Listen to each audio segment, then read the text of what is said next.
The afternoon I walked out of Millhaven Institution. The October wind off Lake Ontario hit my face like a slap from an old friend. 10 years. 10 years I spent behind those walls for fraud I never committed. 10 years watching maple leaves change through razor wire while my family forgot I existed. My name is David Thornton. I'm 62 years old. And this is the story of how I learned that the worst prison isn't made of concrete and steel. It's made of trust and betrayal. I remember the day the RCMP put me in handcuffs like it was yesterday. November 8th, 2014. I was the co-founder of Thornton Web Development, one of Toronto's fastest-growing real estate firms.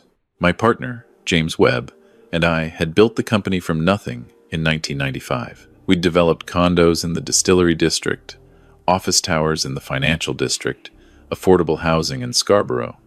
We employed 180 people across the GTA. I had a wife named Catherine who I'd loved since university, a daughter named Rebecca who was finishing her MBA at Queen's, and a business partner I'd known since we were roommates at Western. James wasn't just my partner, he was my best friend. That friendship was my greatest mistake. The fraud charges came out of nowhere. $4 million missing from a Mississauga development project, falsified environmental assessments, bribes to city officials, bank records showing transfers to offshore accounts in my name. My lawyer, a sharp woman named Maria Santos, said it was the most sophisticated frame job she'd ever seen in 20 years of practice. The Crown didn't care. They saw a wealthy developer who got greedy, and they gave me 12 years. Catherine visited me every week for the first 2 years. Then the visits became monthly, then every few months. Then she stopped coming. I got divorce papers delivered to my cell on my birthday in 2017. She wrote a note saying she couldn't live like this anymore. She'd met someone else, someone named Thomas, who made her feel young again. I understood. I hated it with every fiber of my being, but I understood. Prison has a way of erasing you from the world. You become a ghost while you're still breathing. Rebecca kept writing to me. Every single week, my daughter sent letters. She told me about finishing her MBA, about her husband Marcus, about my grandson Oliver, who was born 3 years after I went away. She sent photographs. Oliver had my mother's eyes, that same fierce determination my mom used to have. Then, 4 years ago, Rebecca's letters stopped. I wrote to her dozens of times. No response. I tried calling her cell. The number was disconnected. I called the company. A receptionist I didn't recognize said there was no Rebecca Thornton Hayes working there. When I asked to speak to James, my partner, she put me on hold for 15 minutes before telling me Mr. Webb was in a meeting. Something was very wrong. I hired a private investigator with what little money I had left in an account James couldn't access. What he found made my blood run cold. Rebecca had been fired from the company 5 years ago. She and Marcus had divorced. She was living in a basement apartment in Brampton, working at a dental clinic for minimum wage. My grandson Oliver was with her, an 8-year-old boy who'd never known anything but struggle. And James, my dear friend James, was living in my house in Rosedale, driving my Range Rover, running my company. He'd somehow convinced the board that I'd signed over power of attorney before my conviction. A document I never signed. A document that was as fake as the evidence that put me behind bars. I spent my remaining years in Millhaven planning, not revenge, justice. There's a difference. Revenge is hot and reckless, born of anger and pain. Justice is cold and precise, born of truth and patience. When I walked out of that institution on that gray October afternoon, I had nothing but the clothes on my back, a bus ticket to Brampton, and a check from the Ontario government for $500,000. Wrongful conviction compensation. $50,000 for every year I lost. It doesn't replace those years, but it gave me the war chest I needed. The bus ride from Bath to Brampton took 5 hours. I sat in the back watching Ontario roll by through dirty windows. The world had changed while I was gone. People stared at screens in their hands. Buildings I remembered were gone, replaced by glass towers I didn't recognize. The Jays had won the pennant twice while I was inside. I'd missed it all. Brampton was worse than I remembered. The address the investigator gave me led to a neighborhood that made me sick. A rundown triplex on a street where half the houses had boarded windows. My daughter, who'd once lived in a 4-bedroom home in Lawrence Park, was now in a basement apartment where I could see mold growing around the window frames. I knocked, footsteps inside, a pause, a chain being undone. Then the door opened, and I saw what 10 years of my absence had done to my little girl. Rebecca looked like she'd aged 20 years. She was 34 but could have passed for 50. Her hair was gray at the temples. Her shoulders were hunched from exhaustion. Her eyes had that hollow look of someone who'd stopped hoping for good things. When she saw me, her hand flew to her mouth. "Dad," she whispered. Just that one word, "Dad." Then she fell into my arms and sobbed like a child. We sat in her tiny kitchen while she told me everything.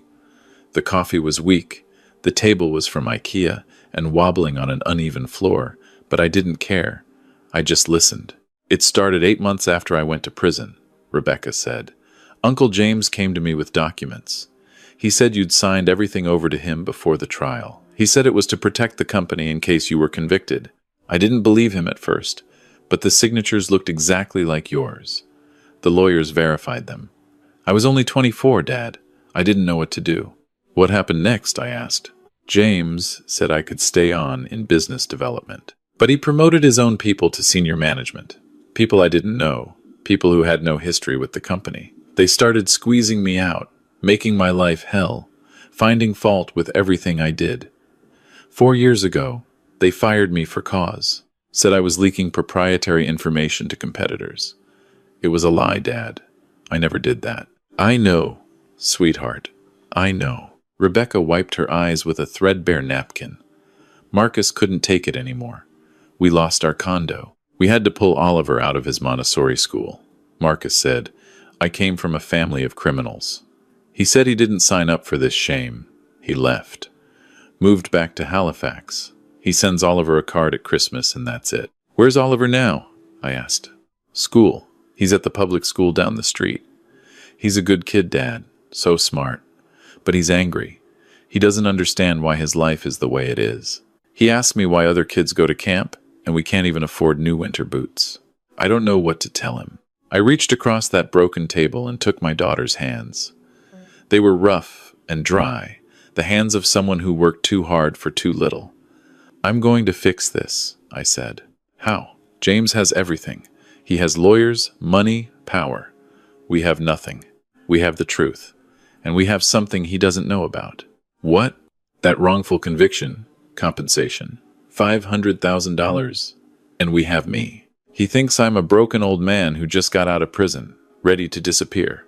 He's wrong." I spent the next 4 weeks gathering information. I didn't announce my presence. I was a ghost, and ghosts don't knock on front doors. The private investigator was named Chen Liu. He was 38, a former Toronto police detective who'd left the force after exposing corruption in a drug unit. He had a bad knee from a car chase gone wrong, drank too much coffee, and had a hatred for corrupt rich people that made him perfect for what I needed. "Your partner is a real piece of work," Chen said when we met at a Tim Hortons in Mississauga. "He's been running Thornton Webb into the ground, cutting corners on safety, using cheap materials, bribing inspectors. The company's worth maybe a third of what it was when you went away. Half the old crew has quit. The good people couldn't stand working for him." "What about the documents?" I asked. "The power of attorney." Chen slid a folder across the table. I had a forensic document examiner look at them. Off the record, of course. She says the signatures are very good forgeries, but they're definitely forgeries. There are microscopic differences in the pen pressure, the angle of certain letters. A good expert could prove it in court. "What else?" "Your partner has a weak spot. His name is Robert Chen. No relation. He's the CFO that James brought in after you went away. Robert handled all the dirty work, including setting you up. And Robert has a problem. He's being blackmailed." "Blackmailed for what?" Chen pulled out photographs. Robert was having an affair with a city councilor. The councilor helped push through zoning variances for Thornton Webb projects in exchange for cash and, well, other considerations. "Someone's got evidence." Robert's paying $5,000 a month to keep it quiet. Who's blackmailing him? Chen smiled. That's the interesting part. I think it's James. I think James is blackmailing his own CFO to keep him loyal, keep him from ever talking. Can we prove it? Maybe. If we can flip Robert, get him to talk, everything else falls apart. Finding Robert Chen wasn't difficult. He was a creature of habit. Every Thursday night, he played squash at a club in Oakville. Every Friday, he had lunch at a sushi place on Yonge Street. He drove a BMW he couldn't afford and wore Rolex watches that cost more than my daughter made in a year. I watched him for 3 weeks. I learned his patterns. I learned he was terrified of his secrets coming out. I learned that he had a wife and 3 kids who didn't know about the affair or the fraud. On the 4th Thursday, I approached him in the parking lot of the squash club. "Robert Chen," I said. He spun around, his hand going to his jacket. When he saw me, an old man in a Value Village coat, he relaxed. "Who are you?" "I'm David Thornton. I think you know my name." The color drained from his face. He looked like he'd seen a ghost, which, in a way, he had. "You're supposed to be in prison," he stammered. "I got out. Served 10 years of a 12-year sentence. Good behavior, statutory release. And now I'm back. Robert, I'm back, and I know everything. I don't know what you're talking about. The forged documents, the falsified environmental reports on the Mississauga project, the $4 million that James actually stole and blamed on me, the bribes to Councillor Davies, the affair you had with him, the photographs James is using to blackmail you. I know all of it." Robert's hands were shaking. "You can't prove anything." "I can. I have a document expert who'll testify the signatures are forgeries. I have the wrongful conviction compensation that lets me hire the best lawyers in Ontario. I have bank records my investigator found. I have emails James thought he deleted. And I have the photos of you and Councillor Davies, the same ones James has been using against you. This was partly a bluff. I had some evidence, but not as much as I was claiming. But Robert didn't know that. And Robert was desperate. "What do you want?" he asked. "I want the truth. I want you to tell me everything James did. I want you to put it in a sworn affidavit. I want you to testify if it comes to that. I can't. James will destroy me. The photos will get out. My marriage, my career, everything. James is going to destroy you anyway. It's only a matter of time before he doesn't need you anymore. And when that happens, those photos go public. You're useful to him now, but usefulness has an expiration date." He stared at me. "What's in it for me? If you help me, I'll make sure you don't go to prison. I'll negotiate immunity for you with the Crown. Your affair becomes irrelevant if the councillor is already under investigation. You get to keep your family." Robert was quiet for a long time. The sound of cars on the QEW rumbled in the distance. Finally, he spoke. "If I help you, I need guarantees. In writing. You'll have them. My lawyer will draw up an agreement. You testify, you cooperate, you get immunity. That's more than James will ever offer you." He broke right there in that parking lot, with the smell of October rain in the air. Robert Chen told me everything. James had been planning to steal the company for years. He'd always resented that I got the CEO title and he was president. We were equal partners, 50-50, but I was the face of the company. My father had been in construction. I understood the trades. I had the relationships. James was the finance guy, the numbers guy. He thought that wasn't enough recognition. The fraud was James's idea. He had Robert create false invoices, forge environmental reports, plant evidence. He had people on the inside, accountants and lawyers loyal to him. When the RCMP came investigating, everything pointed to me. And the worst part? Catherine knew. My wife knew what James had done, because James had been having an affair with her for years before I went to prison. The man named Thomas she'd left me for? There was no Thomas. It was James. It had always been James. James had lived in my house with my wife while I rotted in prison for crimes he committed. I sat in my rental car after Robert left, and I allowed myself 5 minutes. 5 minutes to feel the rage, the betrayal, the sheer agony of what had been done to me. I gripped the steering wheel and I cried. quiet tears running down an old man's face. Then I wiped my eyes, started the car, and got back to work. Getting Robert's full confession took 4 more meetings. I recorded everything with his knowledge and consent. I had him sign documents. I had him provide dates, names, dollar amounts. I built a case that would make any Crown prosecutor salivate. But I wasn't going to the Crown yet. First, I wanted to see James. James still lived in my house. The house Catherine and I had bought in 2003 inches Rosedale. The house where Rebecca had her 16th birthday party. It was a beautiful red brick Victorian, worth close to $4 million now. I'd renovated the kitchen in 2010, added a garage in 2012. Now James lived there with Catherine, with my wife. In my house, I drove up on a Sunday morning in November. The leaves were gone from the trees. I dressed carefully, in cheap clothes from Walmart. I hadn't shaved in a week. I wanted to look like a broken man, a man who'd given up. I wanted James to underestimate me. The doorbell echoed through the house.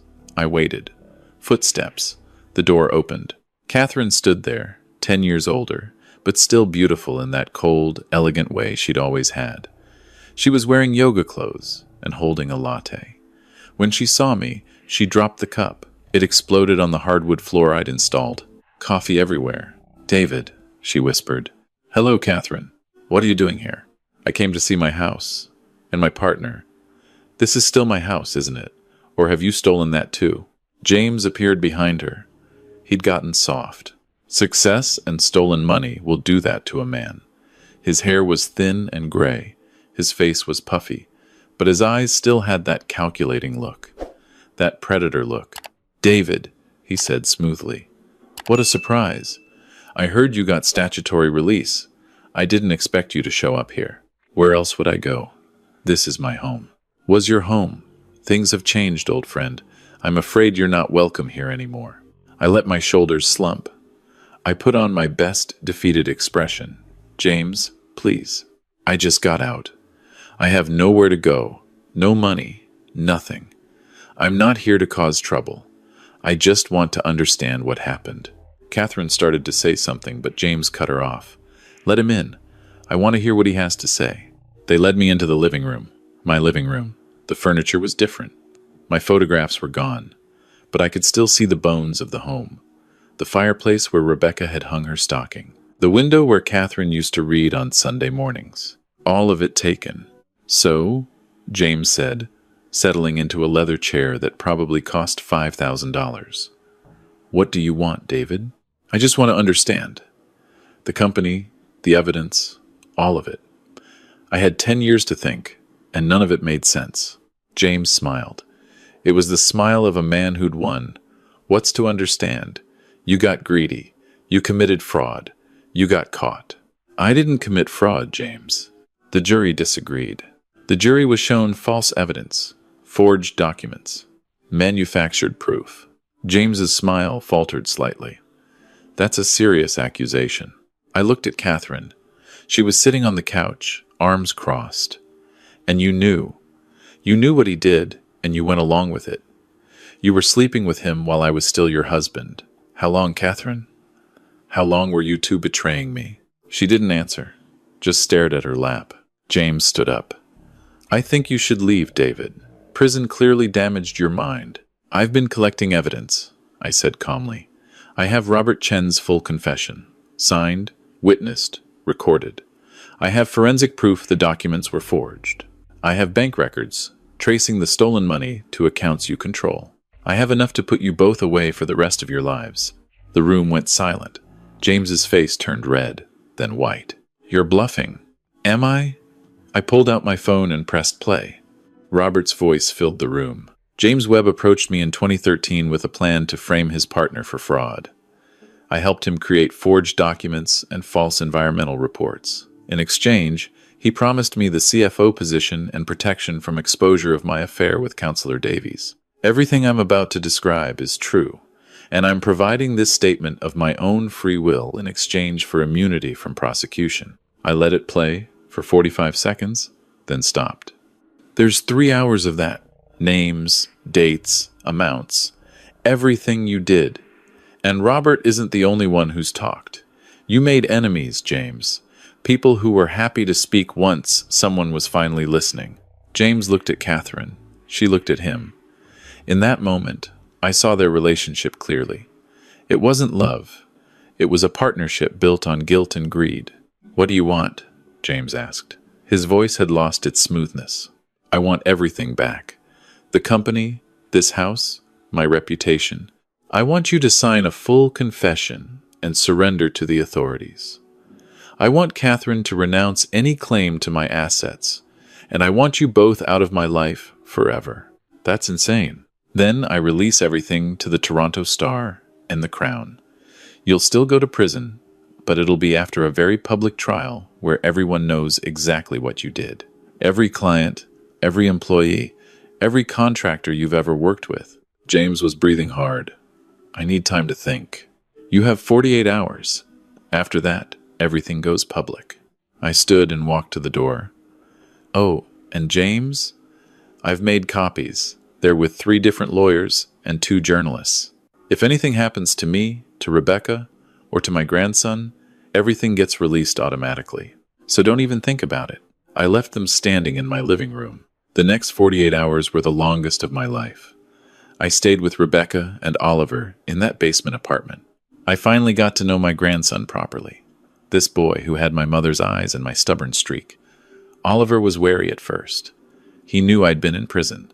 But over those 2 days, we talked. I told him stories about his great-grandmother, about building the company, about the house where his mother grew up. "Grandpa," he said on the second night, "Uncle James says you're a bad man, that you stole money." "Uncle James lied, buddy. He did bad things and blamed me for them. But the truth is coming out now." "Will you go away again?" "No, I'm home now, and I'm not going anywhere." On the morning of the 3rd day, my phone rang. James's lawyer. They were ready to negotiate. The meeting took place at Maria Santos's office downtown. James looked like he hadn't slept. Catherine wasn't there. His lawyer, an expensive man in a 3-piece suit, did most of the talking. The negotiations were brutal. James tried to bargain, to minimize what he'd have to give up. His lawyer made threats about countersuits. I sat calmly through all of it with Maria and Chen beside me. In the end, James had no choice. The evidence was overwhelming. Robert Chen had provided too many details. The forged documents couldn't withstand forensic scrutiny. If it went to trial, James would lose everything and spend 20 years in prison. We reached an agreement. James would sign a full confession and cooperate with Crown prosecutors in exchange for a reduced sentence. He would plead guilty to fraud, forgery, and conspiracy. He would serve a minimum of 8 years in a federal institution. Catherine would divorce James and renounce any claim to assets acquired during our marriage. She would also sign a statement admitting knowledge of the fraud. In exchange for her cooperation, she would avoid criminal charges but would face a civil lawsuit for damages. All of my assets would be returned, including the company, the house, and all financial accounts. Rebecca would be reinstated as VP of Development with back pay for the 5 years she was wrongfully terminated. James would publicly apologize in writing and on video. And Counselor Davies would be investigated separately, with Robert's testimony providing the evidence. Watching James sign that confession was one of the sweetest moments of my life. His hand shook as he put pen to paper. "Was it worth it?" I asked him. 20 years ago, you had a partner who trusted you completely. You had a stake in a thriving company. You had everything. Was destroying all of that worth it? He didn't answer. He just signed and left. The next 8 months were a whirlwind. James's arrest made every news outlet in Ontario. The National Post ran a full investigation. CBC did a documentary. I gave interviews. I told my story. The Ontario government reviewed my wrongful conviction case and increased my compensation to $800,000, $80,000 per year, the maximum under the new guidelines. Thornton Webb Development barely survived. James's mismanagement had gutted it. But there was still a core of good people. With Rebecca back and fresh investment from partners who believed in us, we started rebuilding. I moved back into my house. It felt strange at first, sleeping in rooms James and Catherine had occupied. But slowly, I made it mine again. I took down Catherine's artwork and put up family photographs. I replaced James's furniture with pieces that reminded me of better times. Oliver came to live with us. Rebecca and I agreed the boy needed stability. He enrolled at a good school in Forest Hill. He made friends. He joined the hockey team. He started smiling again. Rebecca and I rebuilt our relationship. 10 years of separation had created distance, but blood is thicker than time. We worked side by side during the day and had dinner together at night. We talked about the past, about the future, about everything we'd lost and everything we could still build. 1 year after I walked out of Millhaven, I stood on the back deck of my house and watched the sun set over Toronto. Rebecca was inside making dinner. Oliver was doing homework at the kitchen table. The sounds of family drifted out through the open door. I thought about the 10 years I'd lost, my daughter's wedding, my grandson's first steps, holidays and birthdays and ordinary Wednesday afternoons, all gone. But I also thought about what I'd gained, the truth, justice, a second chance to be a father and grandfather, the knowledge that the people who'd betrayed me had paid for their crimes. James was in Kingston Penitentiary now. He'd be there for at least 8 more years. Catherine had moved to Vancouver to escape the shame. Robert Chen was cooperating with authorities and had avoided charges. His marriage survived, barely. Councillor Davies was facing corruption charges. The whole rotten structure had collapsed. And I was here, 62 years old, standing in my own home, surrounded by the people I loved. "Grandpa," Oliver called. "Dinner's ready." I turned away from the sunset and went inside to join my family. The story wasn't over. It never really is. James would get out eventually. There would always be people who believed his version of events. The company faced years of work to return to what it was. Oliver would have questions as he got older, difficult questions about family and betrayal and forgiveness. But none of that mattered right now. What mattered was the smell of Rebecca's cooking, the sound of Oliver's laughter, the warmth of a house that was finally home again. I'd lost 10 years, but I had the rest of my life ahead of me, and I intended to make every single day count. If you're watching this and you've been wronged by someone you trusted, I want you to know something. Justice is possible. It takes patience, it takes planning, it takes the courage to keep fighting when everything seems lost. But it's possible. James thought he'd won. He thought money and power and fake documents would protect him forever. He was wrong. The truth has a way of surfacing no matter how deep you try to bury it. I'm David Thornton. I spent 10 years in prison for fraud I didn't commit. My business partner stole my company, my house, and my wife. He tried to destroy my daughter and my grandson. He failed. And if anyone watching this is facing a similar battle, take heart, keep fighting, keep gathering evidence, keep believing in justice. Because in the end, the truth always wins. Always.